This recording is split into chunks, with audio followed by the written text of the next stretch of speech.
Today, I'm going to walk you through the Kansas Corn Stem Lab Feeding the World.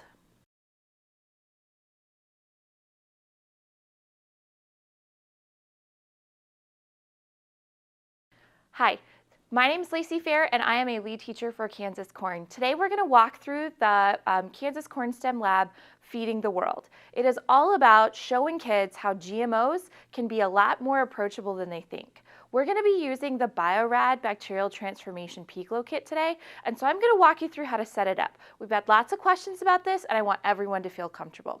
So when you get the kit, there's a couple of things that might make you nervous. So the first thing is when you open the box, you get a bag that looks a little something like this with a big pink sticker that says store at 4 degrees Celsius. Basically what this means is when you get the box, take this out and put it in the fridge. It's good in there for a couple of years and it's always going to last for you.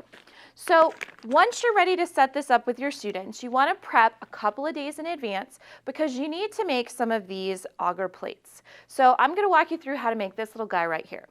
It's pretty simple. So what you're going to do is get some water and you're going to measure it out based on the specifications, and then you have two options. Some of the kits will come with a capsule that looks like this.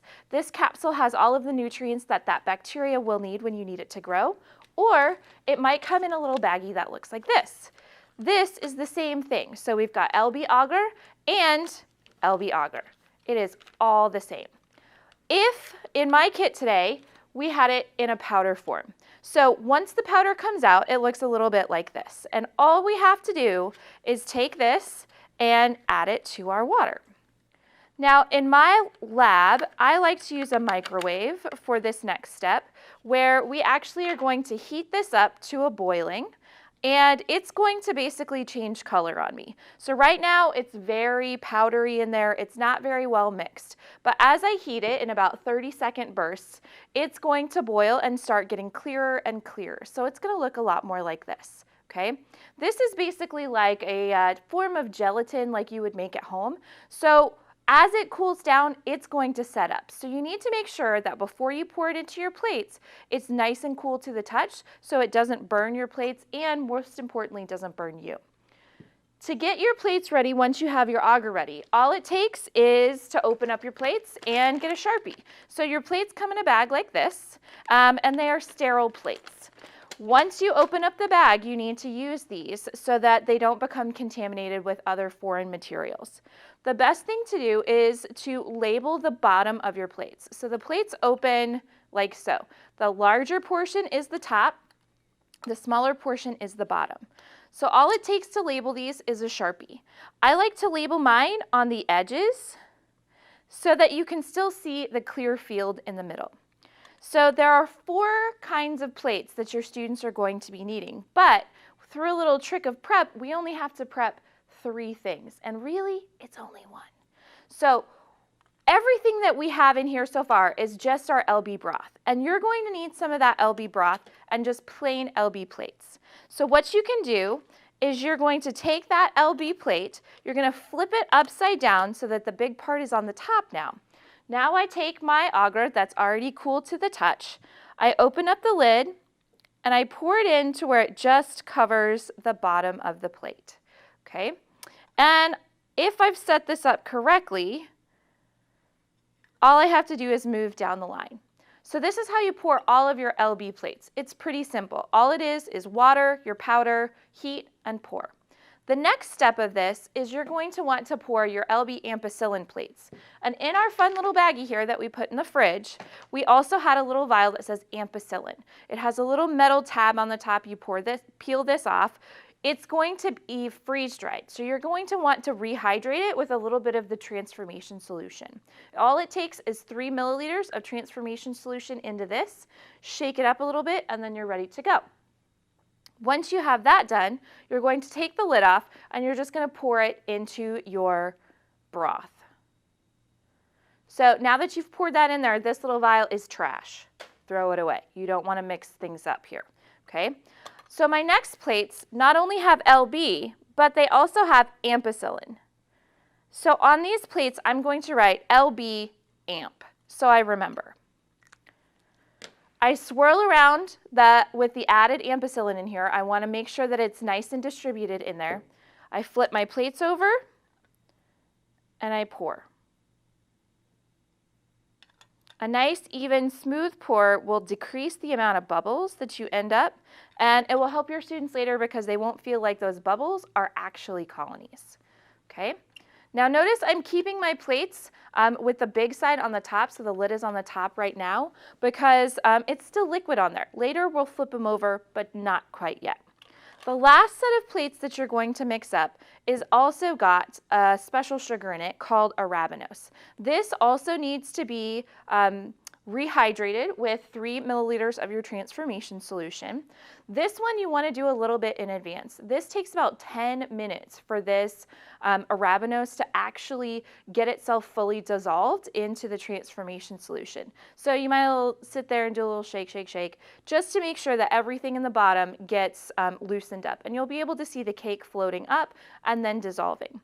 Once that has occurred, you're going to take this, pour it in here just like we did before. Now this is empty, throw it in the trash. Our plates now are going to have LB, ampicillin, and Arabinose. So my plates now say LB, amp, ARA, okay? Once I have them labeled and everything is swirled in there nice, I'm just going to pour out my plates. Nice and slow, even pours, so they're about the same size. And as you're pouring, because this is slowly starting to set up, you're going to see that it moves through the plate in a nice slow flood pattern, which is exactly what we want. So from there, you can leave these where they are, setting like this for about 10 minutes. After 10 minutes, they will appear to be a lot clearer than they were before, and they have set up. At that point, you can go ahead and store these with the small side or the jelly side up so that we reduce the amount of condensation on the lid that could then drip down onto the plate. The kit tells us to then go ahead and let these cure for about 2 to 3 days. In my experience, 2 to 3 days is optimal, but if you forgot and you want to do this lab tomorrow, you can still be able to do that, okay? The next part, once we get all of our plates set up and ready to go, is we need to make those starter plates. Okay, starter plates are the plates that are going to have the colonies your students will use to begin the lab. So with an LB plate here, I'm going to get another one of the vials that is labeled as E. coli. This, instead of getting transformation solution this time, is going to get a little LB broth. This broth is basically like bacteria superfood. So being able to rehydrate these with the LB broth is going to allow the bacteria to start multiplying quickly, okay? Once we have that done, all we're going to do is take our transformation loops here, and remember to use sterile technique so you can open the top, but push only one loop up so that you're not contaminating the rest of these. Take your loop out. This has been rehydrated with the LB broth. I'd wait about 10 or 15 minutes so it gets nice at room temperature. Open up the lid, flip my plate over so the jelly's down, open up the lid of my plate. I'm going to swirl my loop in here to where I get a little film on here. Oops, there goes my film. To where I get a little film on here that looks like I'm blowing bubbles. From there, I'm going to take my loop and I'm going to put it on my plate. So I'm going to go back and forth, back and forth, back and forth, back and forth until I get about halfway through. Then I'm going to turn it a quarter of a turn and do the same thing. Turn it again and turn it again. So that's a total of 4 turns. What we're doing is we're spreading the bacteria evenly across the plate. From there, I'm going to go ahead and take this, flip it back upside down, stack it up, and stick it in my incubator. 24 hours is more than enough time to give these little guys plenty of time to get started. Remember, this now has live bacteria on it, so you need to dispose of this in the proper way. In my room, I make sure to put this in 10% bleach solution before I stick it in the trash. Make sure you do the same. The very last thing you have to set up for your students is their vials. Now you can do this in a couple of different ways. My choice is to give each one a float. You get 8 of these floats in your kit, okay? They look like this, but all you have to do to get the little holes is to push through and pull out. And if you have a kid that is very kinesthetic, this is a great job for them as long as they don't fling these across the room. So once you've got all of your floats set up and ready, you can go ahead and put the vials in there. So these are little microcentrifuge tubes, and really your lab station needs 4. They need a positive, a negative, an LB broth, and a transformation solution. The positive and negative can stay empty until your kids are ready to use them. The LB and the transformation solution are going to get 1 milliliter each. From there, you can set it up and you're all ready to go.